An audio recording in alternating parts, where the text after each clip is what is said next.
already asked multiple questions, and currently we have had over 100 questions. And later we're going to select, or the participant can also vote for the questions. So welcome back, Professor. Yes, I'm back. So these are four leading worldviews that are being discussed, and I'm very curious about what worldviews are being used in Indonesia and in Japan and in Hawaii. And I think there are different cultural worldviews that inform how we do research. The third step is to come up with a mixed methods title. So I would have you draft a title to your project very early on. I see this as a very short title because mixed methods sits between quantitative and qualitative. Let's keep it neutral and not use quantitative or qualitative words. Qualitative words, explore, meaning, discover, generate. Quantitative words, relationship, predict, etc. Or you could include both quantitative and qualitative in the title. I have a little template that I use that I would share with you if you're in my office. I would say, okay, let's write a title.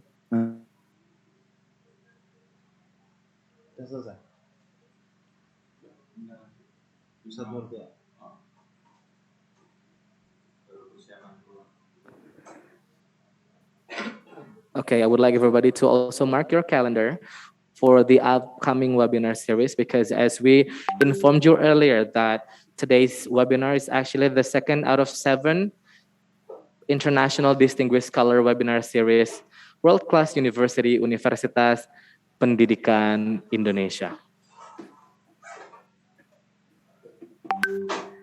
And also we're still inviting more questions on slido.com. And we're going to inform you that currently we have over 1,000 viewers on YouTube and also around 5,000 participants joining the Zoom meetings, attending today's webinar. In addition to entering the code of #TopWebinar1, you can also scan the QR code that is now showing on your display and ask the questions to Professor Creswell. This is the YouTube channel that is live streaming today's webinar on TVUP. You can also subscribe on the channel to get updated. And welcome back, Professor. Yes, I was going through this title. This is a little template. Write about your topic, the participants, the site, and then end with mixed methods. And just to give an illustration, the topic might be challenges facing migrant workers in Indonesia, a mixed method study. So this is a very useful practical template for writing a title. Next, I would talk to you about whether the problem you're studying is best suited for mixed methods research. We need to understand why you're actually, why we need your study and what's important about it. And it can be drawn from a need from the literature or for practice or from policy. And I'd have you talk a little bit about why do we need your study? And would mixed methods, gathering both quantitative and qualitative, help you understand that need better than just quantitative or qualitative alone? The next thing I would talk to you about would be the research questions for your project. So let's draft some research questions. Since we're using both quantitative and qualitative and mixed methods, we need really 3 sets of questions: qualitative questions, quantitative questions, and mixed methods questions. So by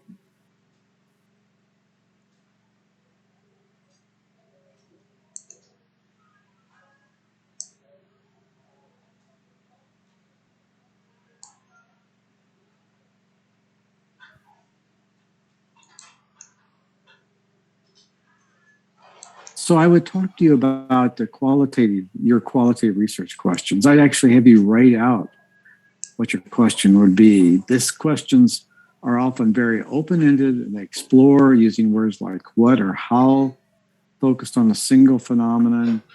Very general questions, such as describe how you learned mixed methods research. Very general, open-ended question.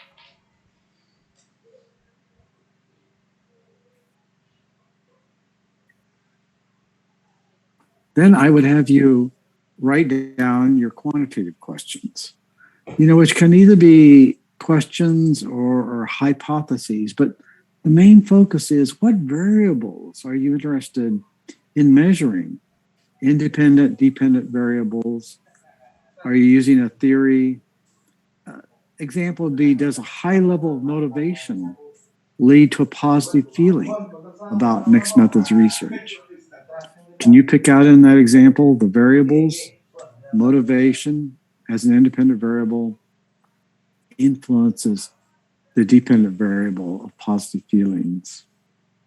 Now, we need to also begin thinking about a mixed methods question. Earlier, I said we're going to bring the two databases together. And our mixed methods question really gets to the point of what do we hope to learn from integrating the two databases? And the best way to think about these questions would be to come up with your design and then to write your questions. But a convergent design, we're going to go into in just a minute, what extent do the quantitative and qualitative results converge, or what happens when we compare the two? So in my books, we have examples of mixed methods questions. Now, I realize that most research textbooks do not cover mixed methods questions.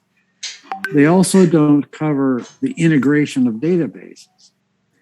But the basic idea here is, what are we trying to learn from integrating the two databases?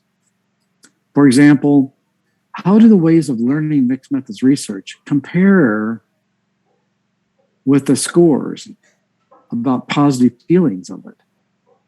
In other words, we're bringing together the scores as well as perceptions about learning it. We're bringing the two together. That's the mixed methods question. And I put together a little table here which kind of reviews what we've been through: qualitative questions, quantitative, and mixed methods questions. When we had a task force in the U.S. National Institute of Health in 2011, that task force recommended strongly that we have 3 sets of questions in every mixed methods project. Okay, next. Step 6, list your quantitative and qualitative data.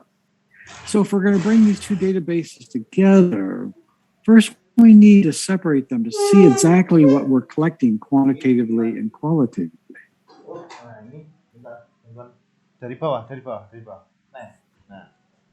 For example, to me, quantitative data, although people talk about it as numbers or scores, I like to think of it as more closed. You're collecting closed-ended data. If we have a question, mixed methods research, is it easy to understand? Or just as a statement, mixed methods research is easy to understand. We would have some response categories: strongly agree to strongly disagree. Closed-ended data means we ask a question in response categories. Qualitative data, on the other hand, is more open-ended. Is mixed methods research easy to understand? And then we just listen to all the participants' responses to that. So in a mixed method study, we have both quantitative and qualitative data, closed-ended and open-ended. And I put down some examples of types of data here, quantitative, and types of qualitative data. And in the qualitative area,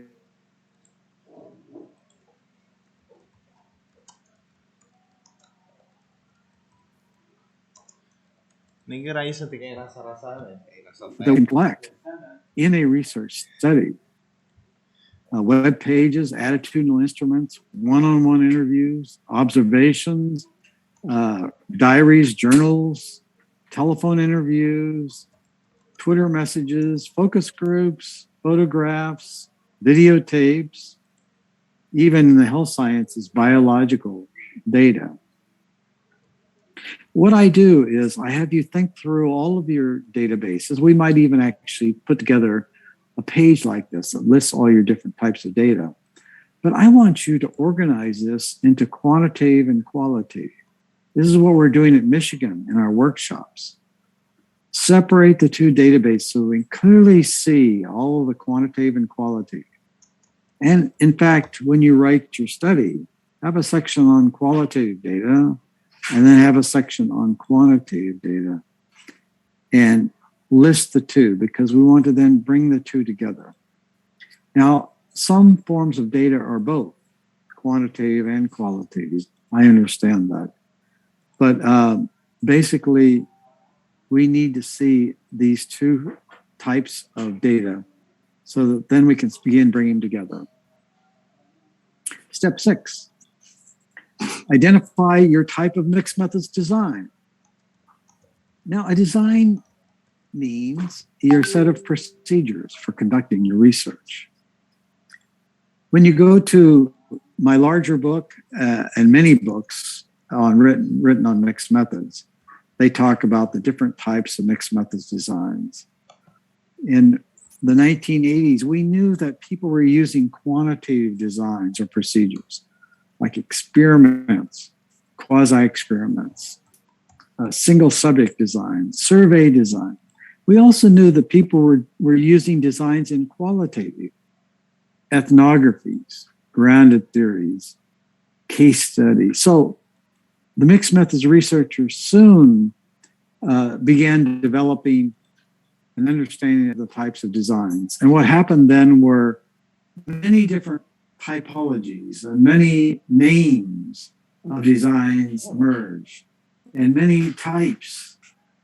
So it became quite confusing for especially new researchers to mixed methods to decide on what their design was.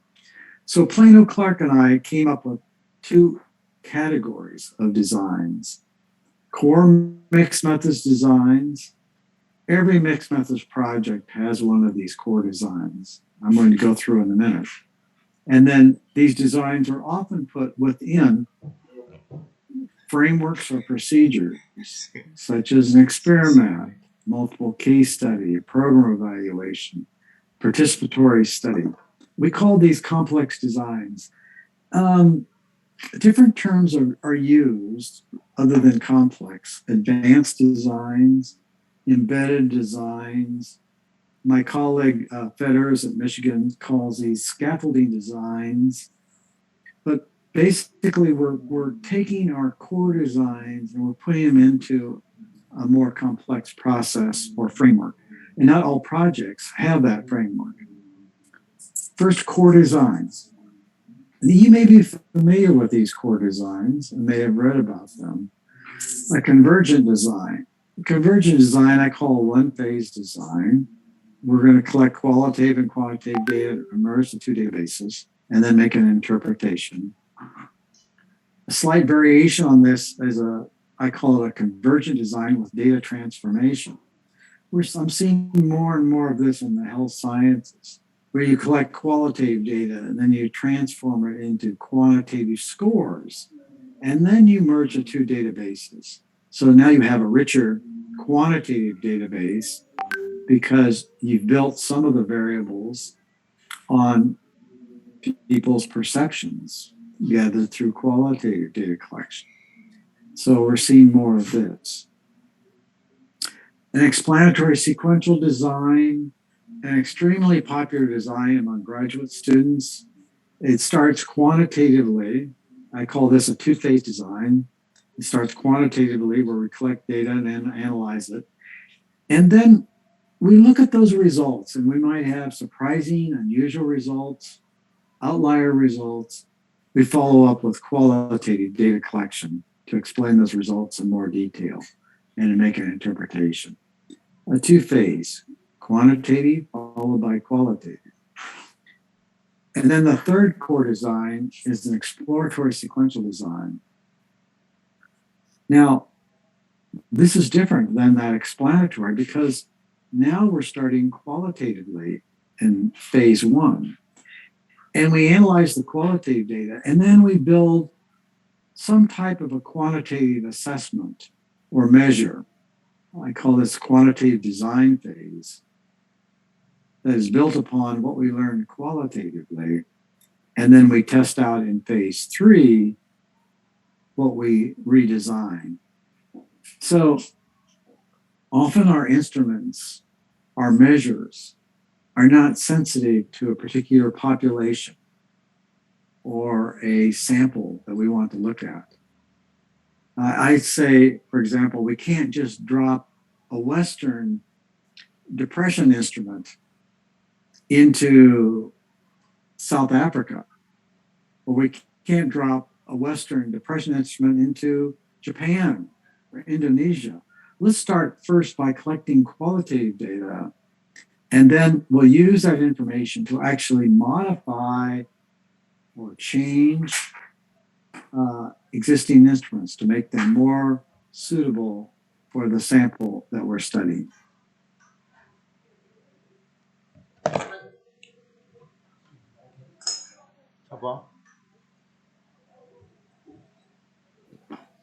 Ladies and gentlemen, I would like to remind you that when you ask the questions on slido.com, please write down your name and your affiliation and your origin country if you're not from Indonesia. Currently, we're having 150 questions, but due to the time limit, we're going to choose some of them.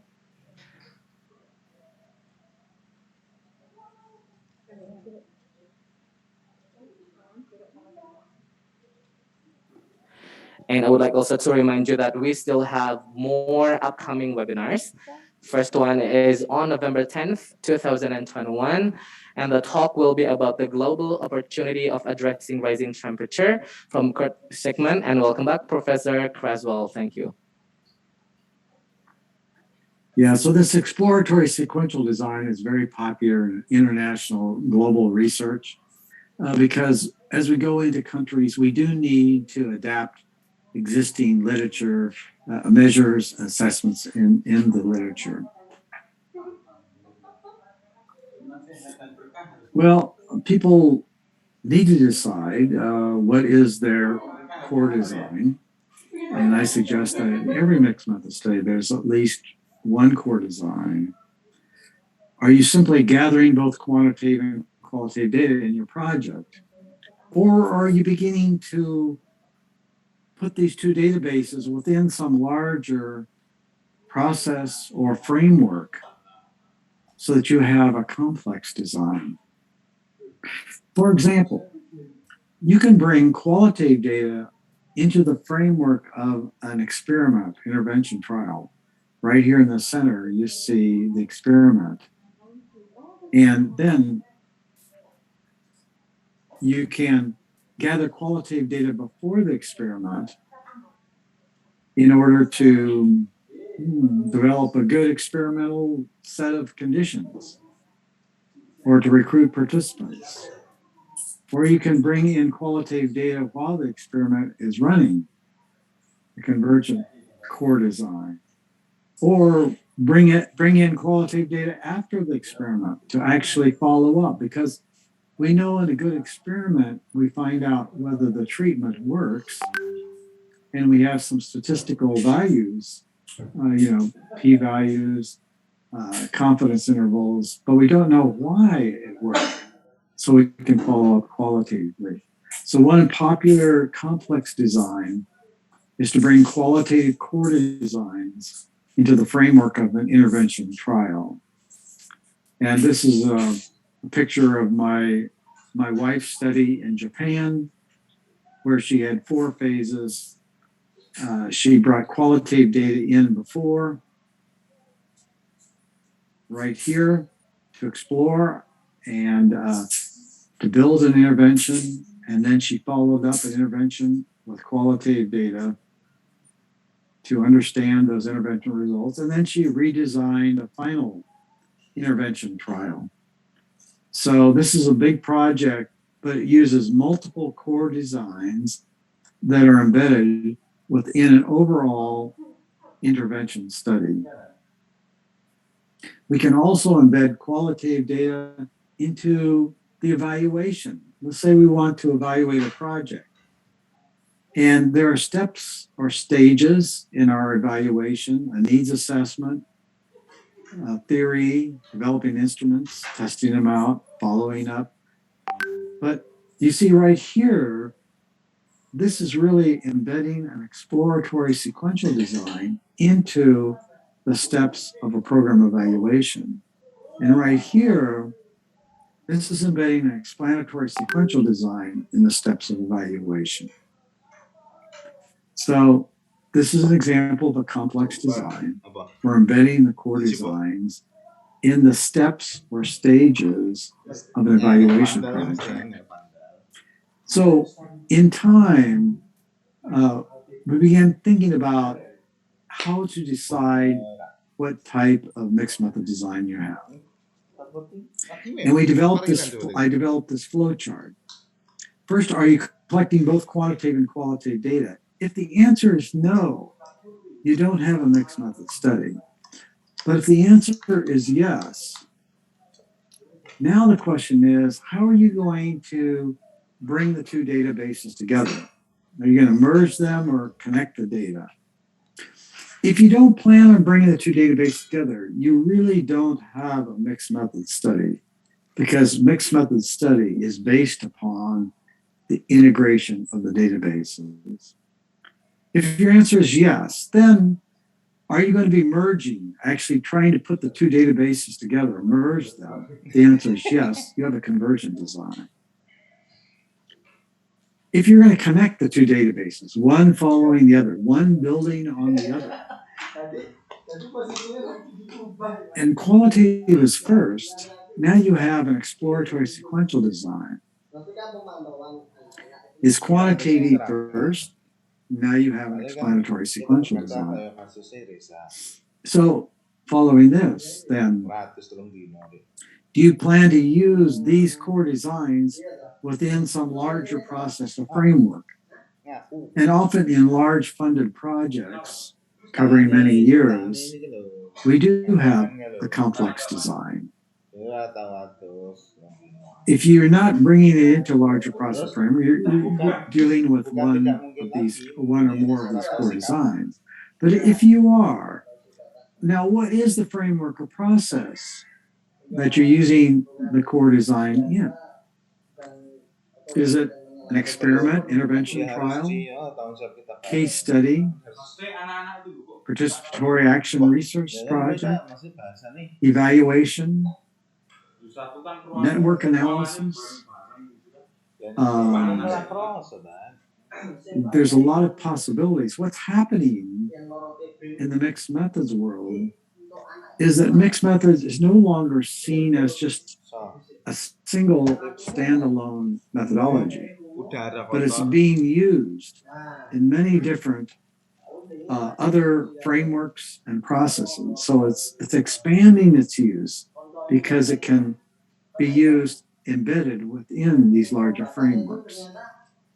And then how are you actually embedding it? So this is a flow chart that I would work with you on to identify what your core design would be, and possibly if you're going to do a complex study, what that might be.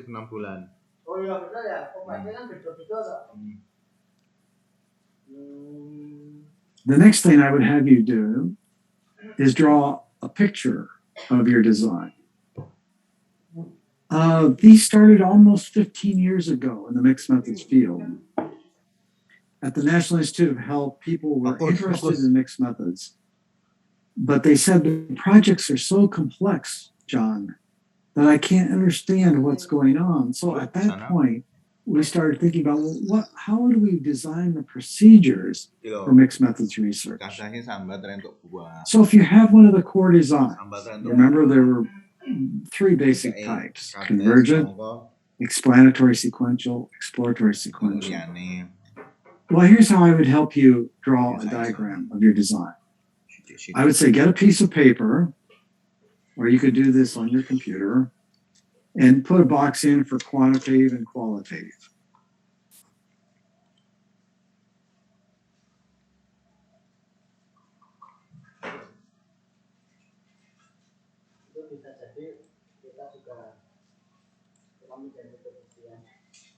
Betul. Kalau asrama tetap tak sering suruh rapi itu ya paling tren lah. Masalahnya jadi dulu ngomongnya tetap Ya pengen iso to tadi kaya TNI. Besok sore. iya. Itu udah beda mana.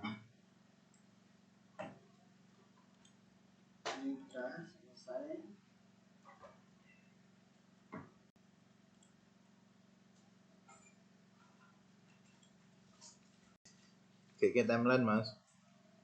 Kamu nyebar kapan? Minimal list yang wingi kayak.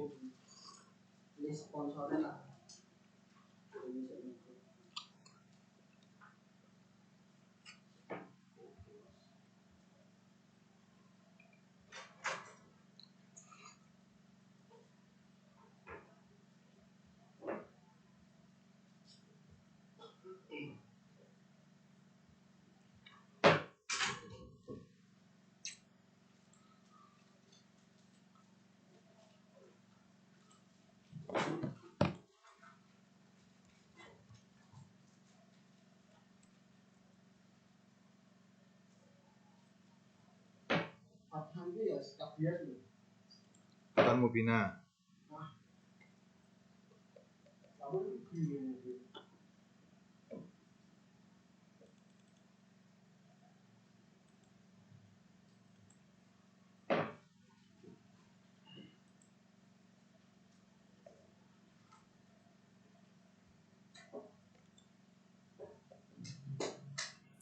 Mixed methods aim and aim 3, we can give it a title, your topic plus explanatory sequential design. And we can also, again, give it a timeline for how we're going to be doing this study. So that's how I would begin to have you draw out your procedures for your core design. What about if you plan to have a complex design, like embedding these core designs within an experiment or a community participatory research study? Well, this is a recent idea in the last few years that I think people have found very helpful. I would suggest that you think of this as a two-stage process. First of all, what are the steps that you're going to be using in this framework or this process? And this is drawn from a book by Ivankova in 2015, where she's reporting a project actually in nursing care for older patients. And she's listing in these boxes, as you can see right here, these different boxes, the steps in doing her participatory study. She's first going to diagnose the environment, do a reconnaissance, then do, a planning, and actually starting to implement and evaluate her project and monitor the changes. These are fairly common steps in a community-based participatory research study. So listing out those steps. Then the second step in this is to identify where you have the opportunity to collect both quantitative and qualitative data. And here's this box on reconnaissance where they're collecting both forms of data. And now, how are they collecting both forms of data? Merging the two databases, having one build on the other, you can specify the core design. Here's another place in this complex design. where they're collecting quantitative and qualitative data. Again, what's the core design? Kita kok ki piro? So this has been very useful for us to think about drawing a diagram Wingi ning antum cek 80. of a complex design. First, list the steps, and then indicate in those steps where you're collecting both forms of data and what type of core designs. So in one of my recent articles, I even suggested, okay, if you have a complex design, you have two diagrams. One that indicates this and where the core designs fit in, and the second one on your core design. Now let's get to this area of mixed methods data analysis, which has been a very confusing area for many people. And I would say in the last 2 to 3 years, in our workshops at Michigan, we've begun to work out how do you do mixed methods data analysis. And really, mixed methods data analysis is the integration analysis, the integration of the two databases. So I put together this little chart that's helpful. And I also need to say that when I think about data analysis, whether it's quantitative or qualitative or mixed methods, I think in terms of the steps I'm going to use. Certainly the first step is to analyze both databases. I need to analyze my quantitative database and my qualitative. And then step 2 is integration of the two databases in my design, in my particular design. How am I going to integrate? So that flow chart, am I going to merge the data? I'm going to connect the data. What comes first, quantitative or qualitative? I'm going to integrate. Now, once I know how I'm going to integrate, I need to come up with a table or a figure to show that integration. Represent the two databases of integration in a table or figure. Here's the term, a joint display. We're going to create a joint display. That's the most popular way to represent the data analysis of integration. And then from that joint display, we're then going to draw conclusions, insights, inferences, really on what the integration adds to our project beyond what we learned quantitatively or qualitatively. What new insight do we get from actually bringing the two databases together? So this integration is really merging the two databases, a convergent design. Connecting the databases, explanatory or exploratory sequential design. Embedding core designs into a framework or process, complex design. So some writers talk about all different kinds of integration. For me, it's very simple. There are 3 major ways that I see integration occurring. And we can actually go into our design. So this is a design of a convergent project, convergent mixed methods project, where we collect quantitative and qualitative data and we analyze it. And then we're going to compare the databases. So integration occurs right here, where we begin bringing the two databases side by side for comparison. So next, a joint display. What we want to do is we want to display that integration. We know in a research study, we have tables and figures for both quantitative results and qualitative results. So now let's put together a figure or a diagram for our integration results. Joint display is a table or graph that portrays both the quantitative and qualitative data so they can be easily compared. It's really a central feature in doing good mixed methods research. And we see joint displays being published in leading mixed methods articles today. Well, for a convergent design, where we're just merging the two databases and looking across the two databases, when we ask people to fill out the survey, And we also do some focus group interviews with them. Do those two databases, how do they compare? Well, we might come up with some themes from our qualitative data analysis. And we might come up with some scores, high, medium, and low scores for our quantitative data. And what we can do here is put quotes or numbers in these cells. And we can ask ourselves, well, for the people that scored high, how were their perceptions different on these four themes, or were they similar? So we can look across a row, or we can look down a column. How did the high, medium, and low scoring people differ in terms of how they talked about theme one? And we can look down the column here. So this table gives us the opportunity to actually look across the two databases and draw some insights.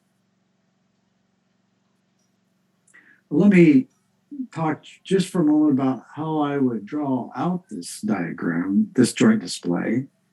First of all, I would ask you to put, if you're in my office and we're talking about your project, let's come up with an example of what your joint display might look like. Let's first draw a box like this.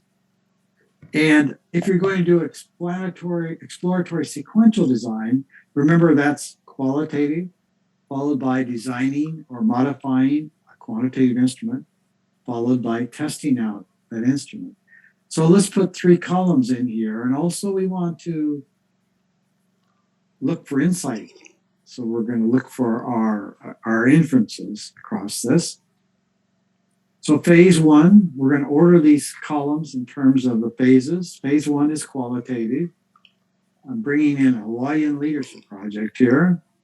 Phase 2 is then to redesign a survey instrument. Phase 3 is actually administer that redesigned instrument to test it out, and then to draw some conclusions from what we learned from our integration. And so I'm then going to put in some hypothetical sample data at each one of the columns.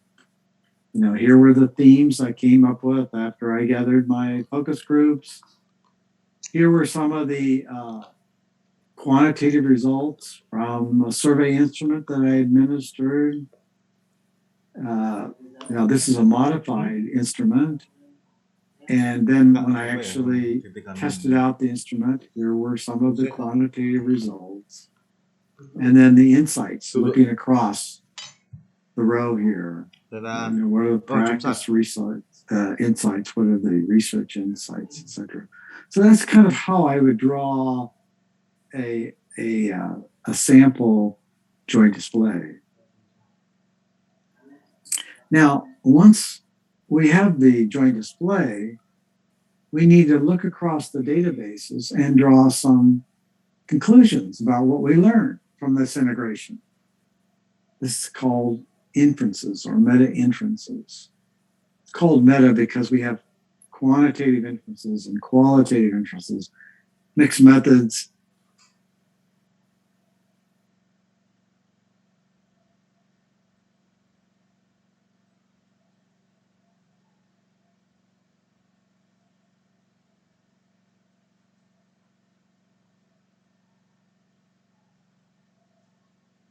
We get disconnected again.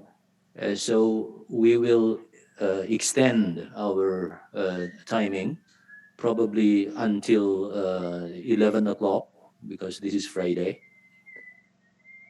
Okay.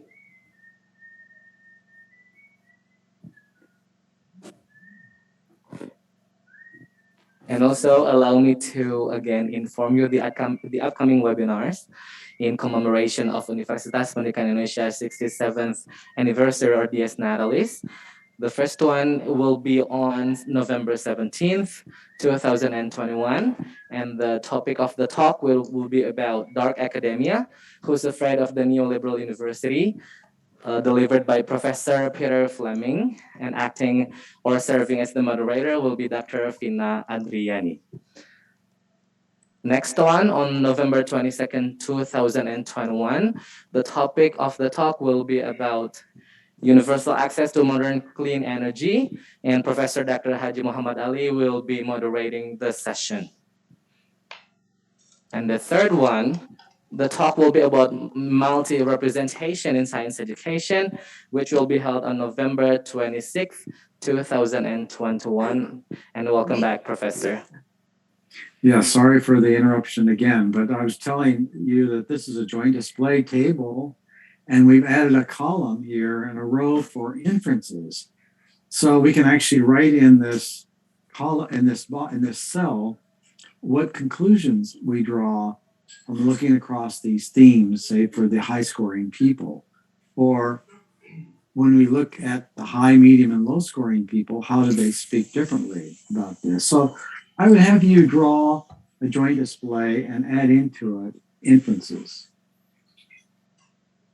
I have just a couple more and then we'll go to your questions. I think it's important in any good research study to have a conceptual framework and to actually link that framework into your mixed method design. In one of my books, I have this picture of a rainbow.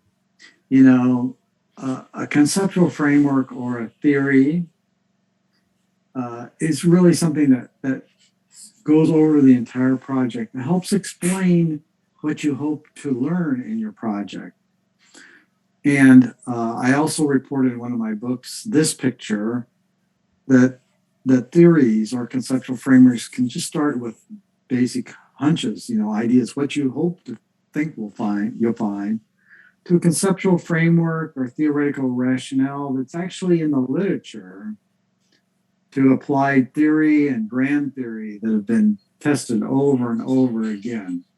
But the basic idea is, what do you hope to find in your project from both quantitative and qualitative data? Now, what I suggest is that you actually put the name of your theory into your design. So this is an explanatory sequential design. Remember, we start quantitatively, we then connect, we come up with results, and we analyze the results. And then build our qualitative phase, and then make an interpretation and come up with some explanations. So I called this a two-phase project, quantitative followed by qualitative. Where do you think a theory or a conceptual framework might inform the parts of this study? Typically we find in explanatory sequential design that the theory begins shaping this first phase, the quantitative data. So we come up with, say, a theory of behavioral change that informs actually how we design our survey instrument and begin measuring behaviors. So you see, I put a box into my diagram that makes explicit what theory we're using in our project. And then the final part I would talk to you about would be your validity. What is your validity strategy in your project? Now, we tend to think about three validity strategies in mixed methods research. You have your quantitative validity, the qualitative validity, and the qualitative data. And then also something new that you may have not thought about before, and that is the mixed methods validity.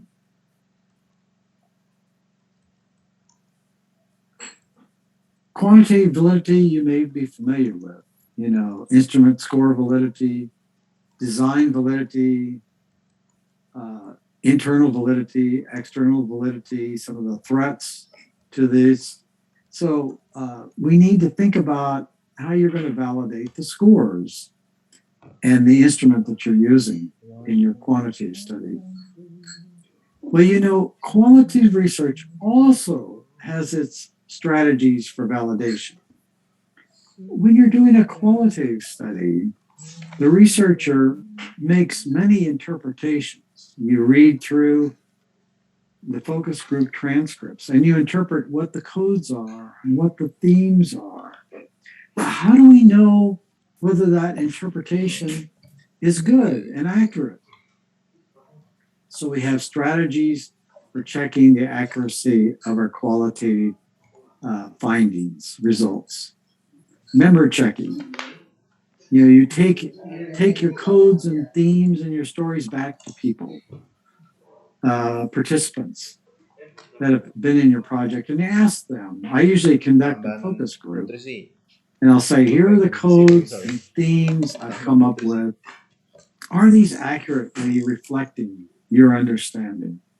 Caca itu Another tambahan good way dua. is to triangulate the data Senin from Kamis different kosong data gitu. sources. So in quality, we often collect multiple types of qualitative data. Interviews, one-on-one interviews, focus groups, observations, documents. We look across these databases and see if there are common codes and themes across the databases. That encourages a stronger accuracy of the data. Extended time in the field, disconfirming evidence, having an external review, these are all validation strategies. Mixed methods. Well, what is the validation? How valid, accurate, and being able to draw good inferences is our integration, is our design. And some of the mixed methods researchers have their own term called legitimation. I tend to just simply call this mixed methods validity. Let me give you an example. So we've talked about this convergent design, a single phase project where we're just bringing the two databases together, merging them, and then making an interpretation of what we learned. When the people filled out the survey, did they respond in a similar or a dissimilar way to the survey people? You know, how did these two responses compare? Are they similar or are they different? Merging the data, and we do that in a joint display. Now, what are some challenges to this design that might lead to poor inferences or poor decisions about the accuracy of what we learn? So in my books with Plano Clark and in many mixed methods books today, we're talking about mixed methods validity. And the way I think about it is in terms of specific designs. For example, in a convergent design, we may not have the questions addressing the same concept. That could lead to inaccurate conclusions. We certainly have different sample sizes. The tendency is to have a large quantitative database and a smaller a larger quantitative and a smaller qualitative. How the results are merged. And probably the biggest challenge to validity in this design is not following up. If you have results that give you different pictures, you need to engage in some strategies. And we've been writing about these strategies. So these are the 11 steps I've gone through now. I've worked with you on each one of these steps, probably in multiple sessions. But let me show you one more picture. I have put together this map of all the different major topics in the mixed methods field as we're talking about them today. And in the yellow, I've highlighted the ones that I've emphasized here in this presentation. And you'll see that there are many topics we talked about: the problem, the type of design, writing a good mixed methods title, choosing the type of design, drawing a diagram of the design, validity, integration, linking integration into the study. You saw that with my red arrow and my designs. Picturing integration in the designs, a mixed methods question quantitative, qualitative question, using theory, identifying a worldview. Some of the topics I've not addressed in this webinar would be actually the structure of writing up a project. We've talked a lot about this. My concise book goes into this topic quite a bit. Also sampling. Again, my concise book goes into the sampling issues. And we've not touched upon the important topic of ethics. And there are some new articles coming out on the ethical issues in mixed methods research. And this will be developing a whole new domain within the field of mixed methods research. So you can see we've covered a lot of topics in this presentation. And hopefully I've updated you as to what some of the current thinking is in the field. So we still have time for some questions. And I'll turn it over to my moderator, to Dr. Hamid, to help me out here. What kind of questions would you like me to answer? Okay. All right. We have already extended our time because of the problems of connections that we had.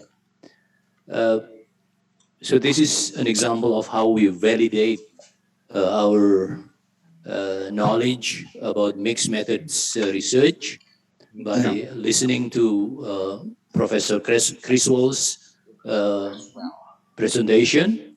Now what we know has already been confirmed right now. Better, even better. Good. I think we just sample some of the questions from the participants, Yes. considering the time we have right now. All right. Could you Sure. show the questions? Yes, please. You have All right. you have the questions? Yeah. Okay, good. Let's proceed. All right.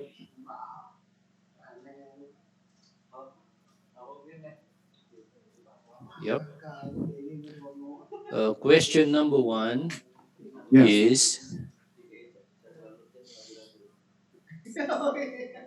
question number one is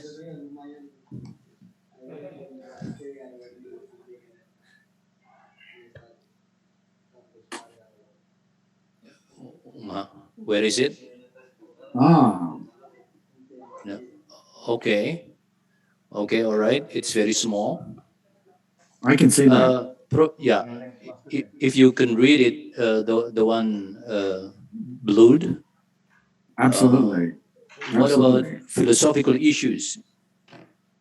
Because mixed method combines two different opposite philosophical paradigms.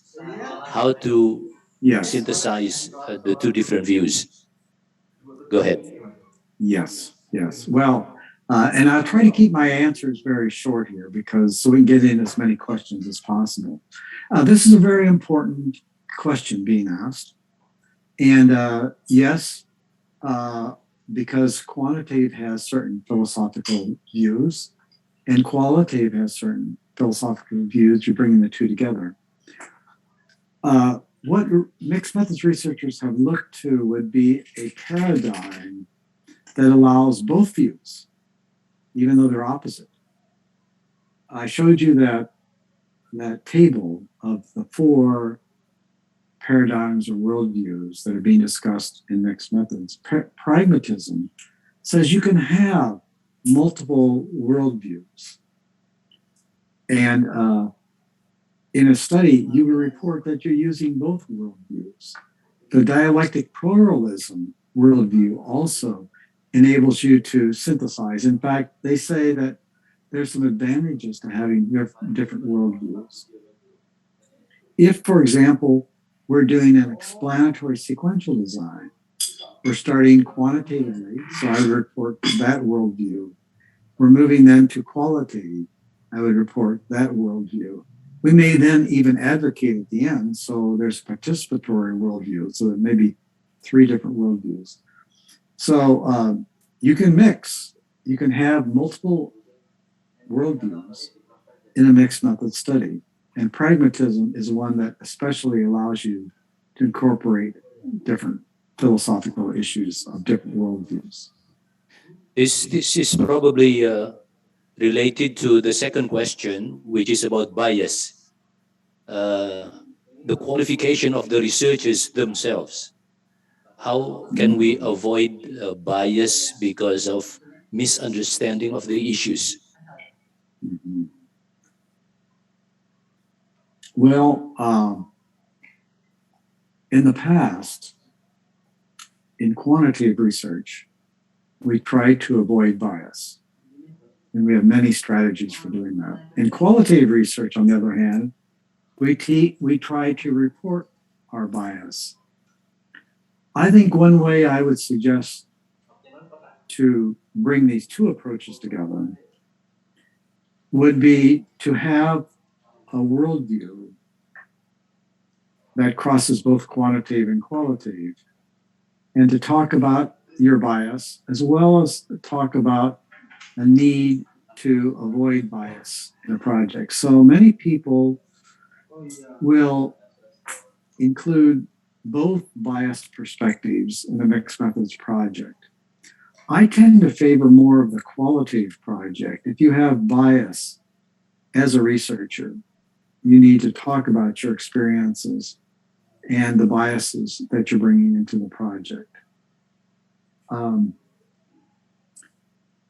Having both perspectives in a project, one quantitative and one qualitative, is useful, and then how mixed methods would incorporate both perspectives is what I would suggest.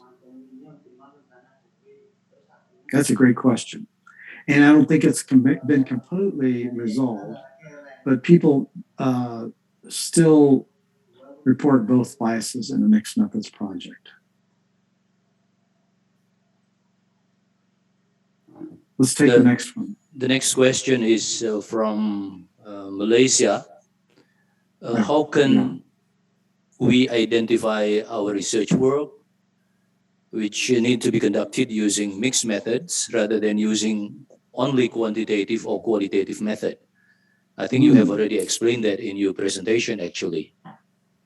Yes, I think you can say this is a methodology that's grown extremely popular around the world. It's a methodology that fits these complex problems we're studying, where if we were to use just quantitative, we wouldn't get the full understanding of our problem. If we use just qualitative, we wouldn't have a more complete understanding of our problem. We need to use mixed methods.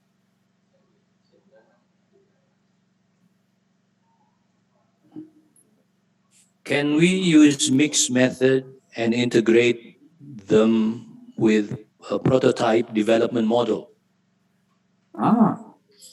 So that's a great question.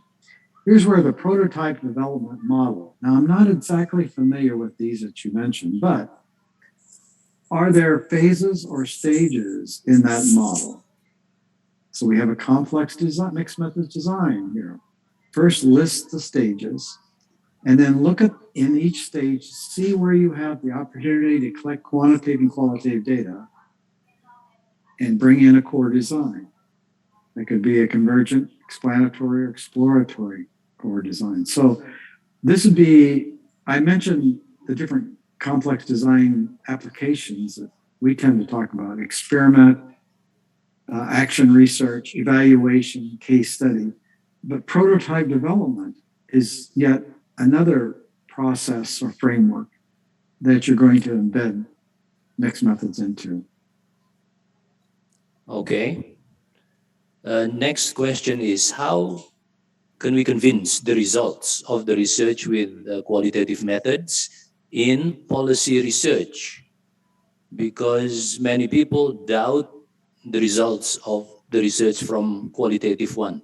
Okay. Yes, good question. Many policy researchers, many people might think that qualitative research is too interpretive, because after all, we gather the qualitative database like a focus group, and the researcher makes an interpretation of what the codes and themes should be. My answer to this always is, let's put in strong qualitative validity strategies, multiple strategies into our project. Let's take our qualitative results back to participants and ask them, is this an accurate record? Let's triangulate among the different databases. Let's spend more time in the field gathering data. These are all strategies. And in my qualitative books, I talk about 8 qualitative strategies. And so if you're dealing with people that are challenging the interpretive approach of qualitative research, build in multiple validity qualitative strategies to check the accuracy. I think qualitative is every bit as scientific as quantitative. And so we do have these validity approaches that we often use in qualitative research. Good question. Okay. Actually, we have more than 150 questions coming into our box. So what we can do, probably we will forward all these questions to you whenever you have time to respond to them, then it would be okay. One last question that I could put forward to you right now. From Malaysia, I was curious if the pilot study using the interview method to build up the questionnaire for the quantitative study, would the study be called as mixed method? Yes. You are collecting qualitative pilot study data through interviews, and then you'll be designing or redesigning a questionnaire and then testing it out quantitatively. You have here an exploratory sequential design. And while this approach has been used to develop questionnaires in the past, mixed methods, I think, brings a very systematic process to this procedure, where we're going to use an exploratory sequential design and design or redesign a questionnaire and then test it out. So yes, it's mixed methods. You're collecting both forms of data. Yes, it's an exploratory sequential mixed methods design. That's what I would call this. All right, ladies and gentlemen, because we have running out of time, we have been running out of time, and we have so far learned a lot from Professor Thank you. Criswell. Thank you. Thanks you a very lot much. for you been my sharing day. your expertise with us. It's been my delight to speak to you today. Now, what I'll do is I'll take these questions that are forwarded to me and I'll group them maybe into four types of questions. Okay. And I'll give a written response back to the conference, to the webinar Okay. organizers. That's very good. That then you can send out to 7,000 people. Sure. That would be great. We do hope you can still make yourself available in the future to attend and come to our campus in person rather I would than love to do online. Okay. I'd love to do that. Thank you very I much really- indeed. Yeah, thank you. Thank you. Okay, let's return to the committee. Go ahead. Thank you, ladies and gentlemen, for your kind attention and participation. Well, ladies and gentlemen, let's give a big round of applause to both Professor Criswell and also Professor Fuad for such a great, fruitful discussion. Or you can hit the reactions, the clapping on the reactions button to give the virtual applause to the professor. And I would like to remind all participants to fill in the attendance link that is distributed either on the chat box, chat room on the Zoom meeting link, or on the comment section on the YouTube live streaming through TVUP YouTube channel. Ladies and gentlemen, and also Professor Criswell, as a token of appreciation from the organizing committee of today's webinar, there will be a certificate which will be virtually presented by the Director of Directorate of International Affairs, Universitas Pendidikan Indonesia, Bapak Ahmad Bukhari Muslim, to Professor Criswell. So, Pak Abu, the floor is now yours. Thank you, Ubed. So on behalf of Universitas Pendidikan Indonesia, we would like to extend our highest appreciation to Professor John W. Criswell for his very insightful and enlightening explanation about mixed method research today. Thank you very much. It's an honor. It's an honor to receive this certificate from such a distinguished university. Sure, we do hope that we can, in the next time, we can physically invite you and warmly welcome you to our Universitas Pendidikan Indonesia. Okay, thank you. Thank you I'd very love to much, come. Pak Abu. I'd love to come. Sure. Looking forward to having you here, sir. Yeah, The second certificate is awarded to today's moderator, Professor Fuad Abdul Hamid, which also be virtually presented by the director of DIA UPI, Bapak Ahmad Bukhari Muslim. Please. Okay, so Professor Fuad Abdul Hamid, once again, thank you very much for your time and availability and very nice running of the program. Thank you very much. Hatur nuhun.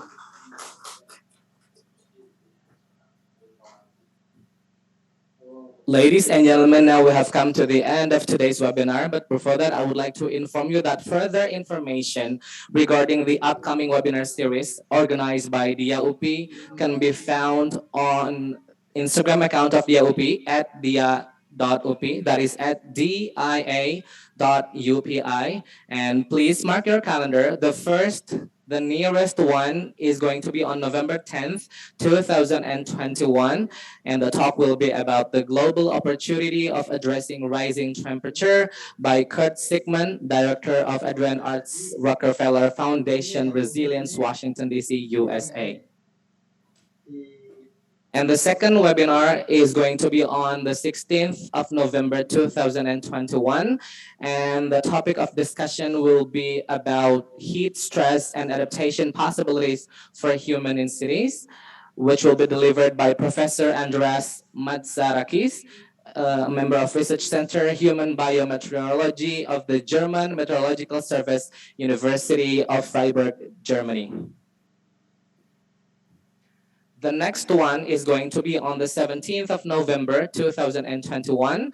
And the topic of discussion will be about dark academia, who's afraid of the neoliberal university, delivered by Professor Peter Fleming from University of Technology of Sydney, who is also a business school author of Dark Academia, How Universities Die. The next one is going to be on November 22nd, 2021. And the topic of discussion is SDG 7, Universal Access to Modern Clean Energy. And last but not least is going to be on November 26th, 2021. And the topic of discussion will be about multi-representation in science education. Further details, including the registration link, can be found on our Instagram account. So once again, please follow at dia.upi on Instagram, at dia.upi. So ladies and gentlemen, once again, this is the end of our session for today's webinar. I am Ubad, your Master of Ceremony. On behalf of the organizing committee, would like to again extend my most sincere gratitude for your enthusiastic participation. Today we have over 7,000 participants joining the event. Thank you so much. And also my apologies for any inconvenience. So everyone, stay safe, stay healthy, and have a great day. Bye-bye. Assalamualaikum warahmatullahi wabarakatuh. Looking forward to see you on the next webinars.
Gimana?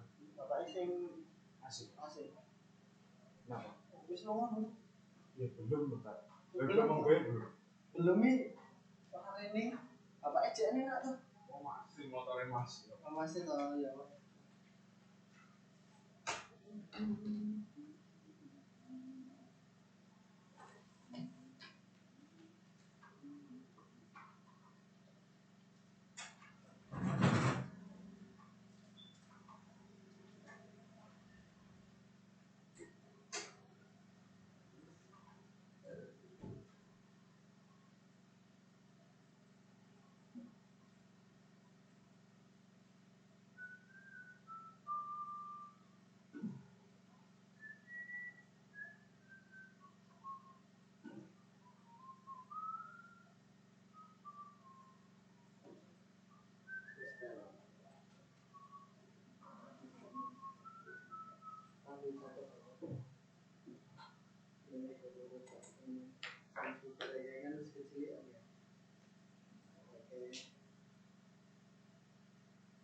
Kasih datang kan lah aja ini cuma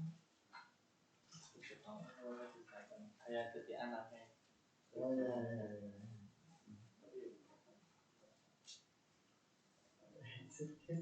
Apa dulu?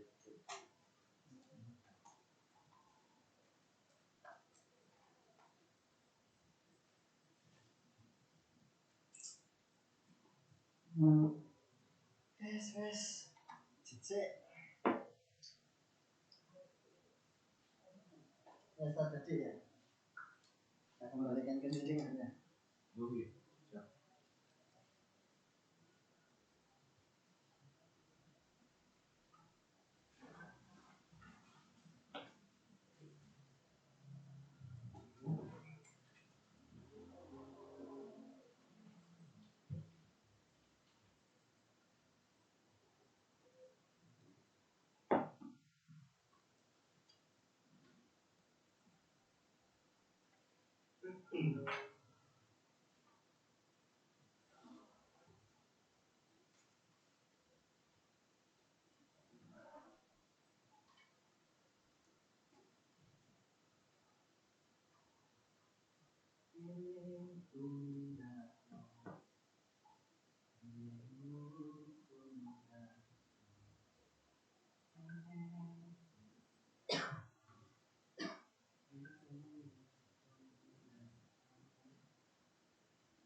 Ini kan dari status apa itu kasihkan saya 20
Nggak kopi kayak jeruk enak ini.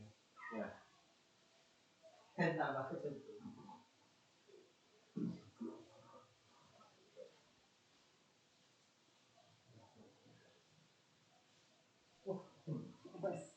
Ada coach.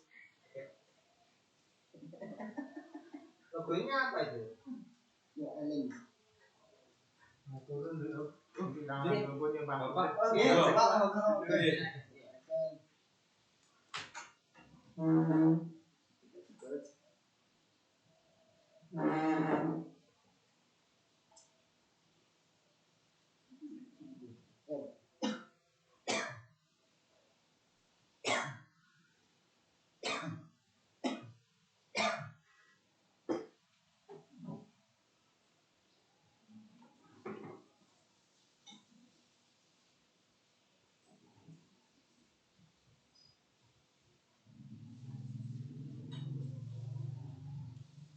Kita kaya ya. Nah, ini dah. Udah tuh. Oh, katanya. Ini. Oh, ini dulu. Tadi malam ya.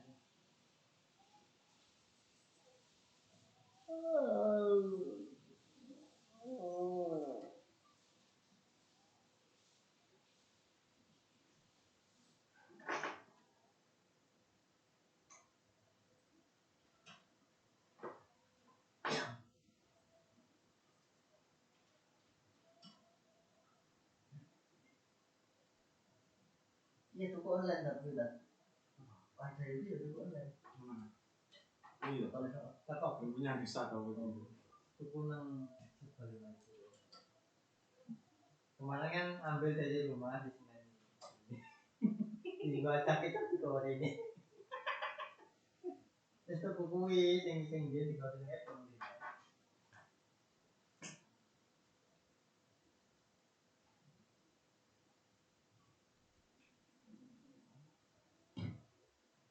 Apa semuanya?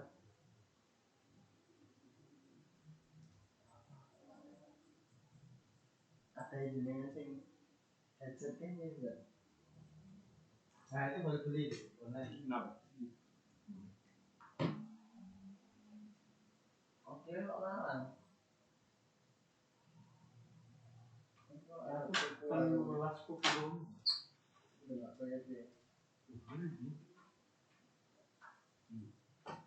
Itu bukan tak ada sendok. Headsetnya perlu itu. Iya, tak perlu. Itu perlu itu gimana? Oh, kulit asli ya. Kulit lagi. Dapat lagi. Coba mana tiga itu? Gimana? Coba. Wasiti nah, itu kan dulu kan kita punya nganu inventaris saja. Baru cuman 2. Terus kemarin diberikan.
Ya, siap, siap, siap, siap. Sudah di semua. Yang beberapa itu.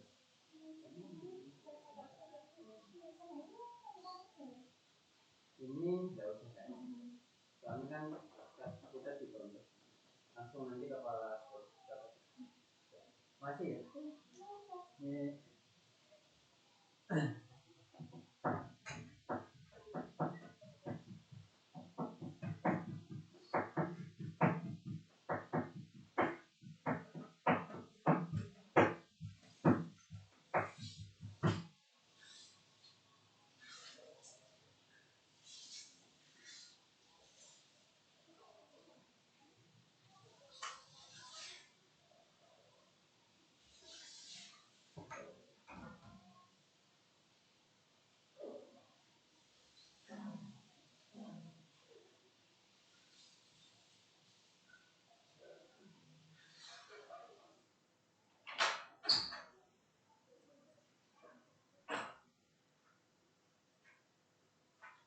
Syekh Limborok.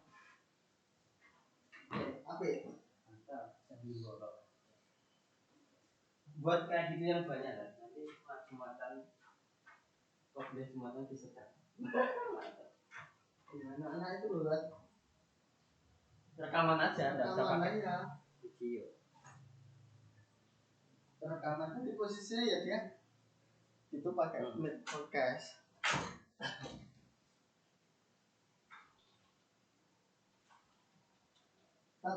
Saya boleh tak mau tak video 1 menit kayak gitu dengan nanti dengan tulisnya pendapat itu terus guys.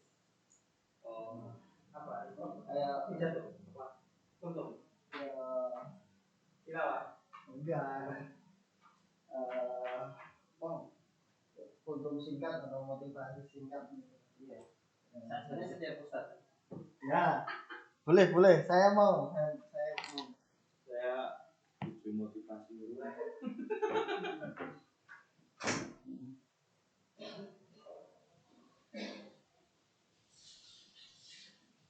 nanti tak buat teks nggak usah pakai videonya.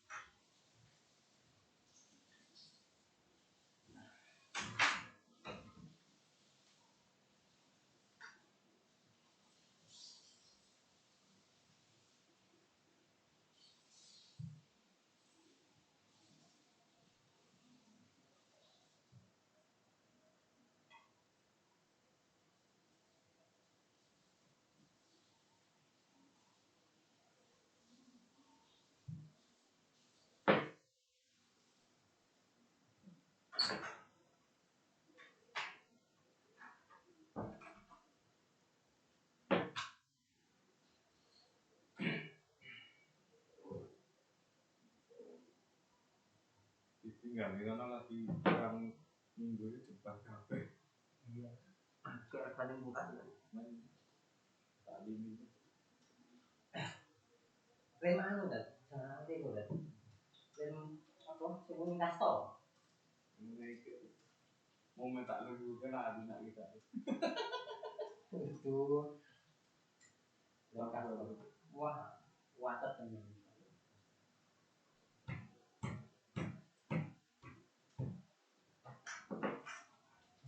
boleh kan boleh kayak boleh tak Lu yang mau itu. soalnya kan misal kanan itu bagus kan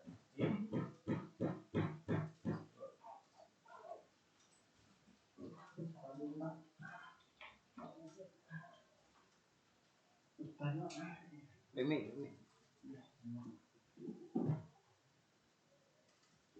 Kameranya masih panas pol konsentrasi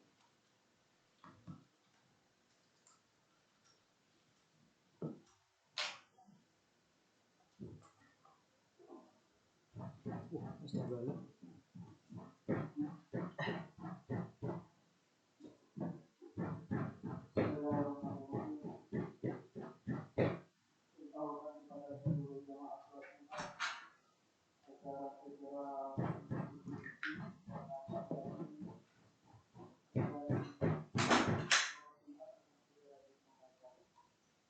sekali lagi bagi seluruh jamaah yang masih berada di luar agar segera masuk ke dalam masjid karena saat lagi azan sholat Jumat akan segera dikumandangkan. Terima kasih.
Oh ini.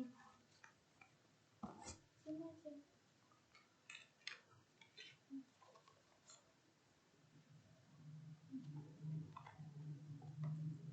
Dia itu satu topik.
Halo. Halo.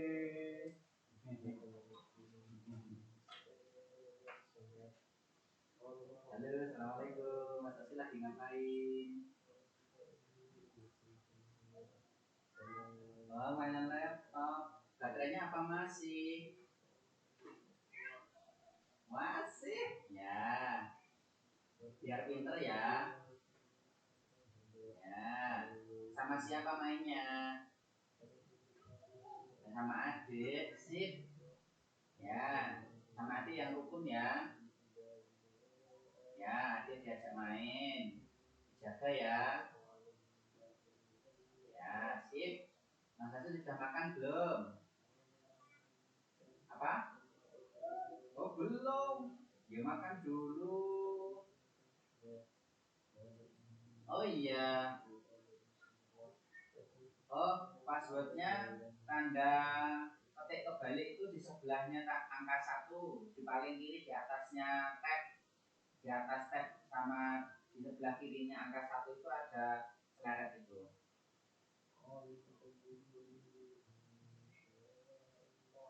Ya, udah bisa belum?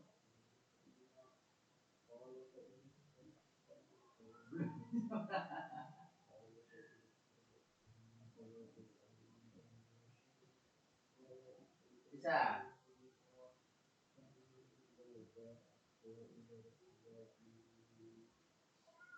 Oh ya, sip. Wah, mantap.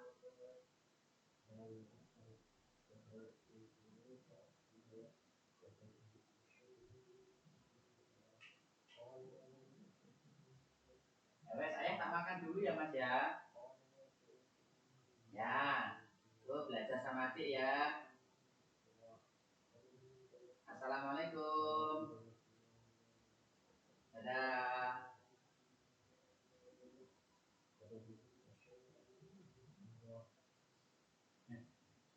Aduh, dadah.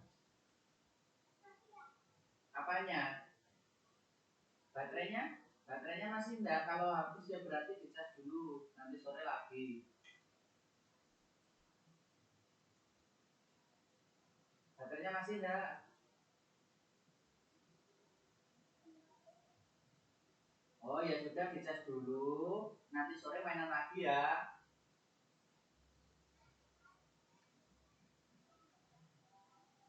Iya, boleh. Itu di cas aja itu. Casnya di atas lemarinya Mas Osi. Oh ya, yang di mama boleh. Ngecasnya di itu boleh di mana itu di meja boleh, di atas lemari Mas Osi juga boleh ngecasnya.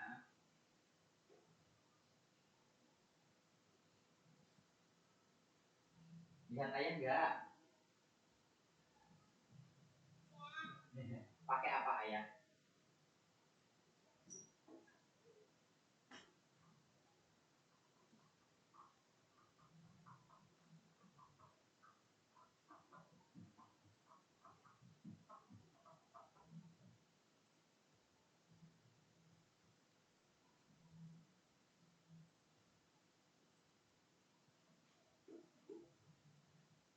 Sudah?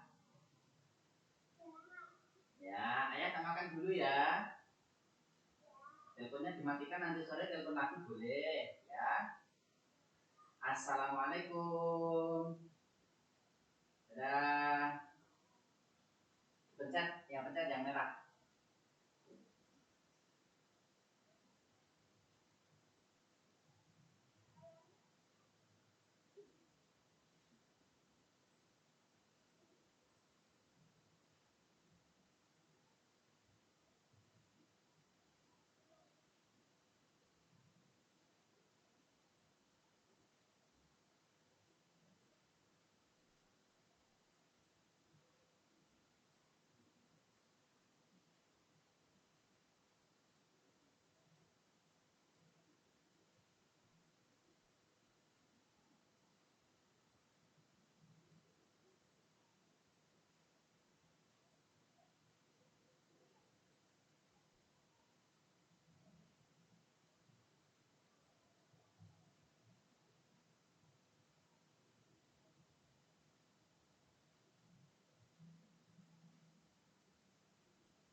ini di mana ya?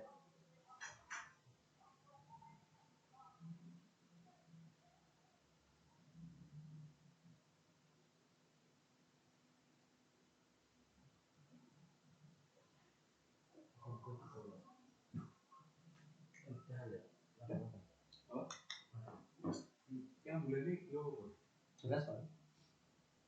terus juga. Beras laut.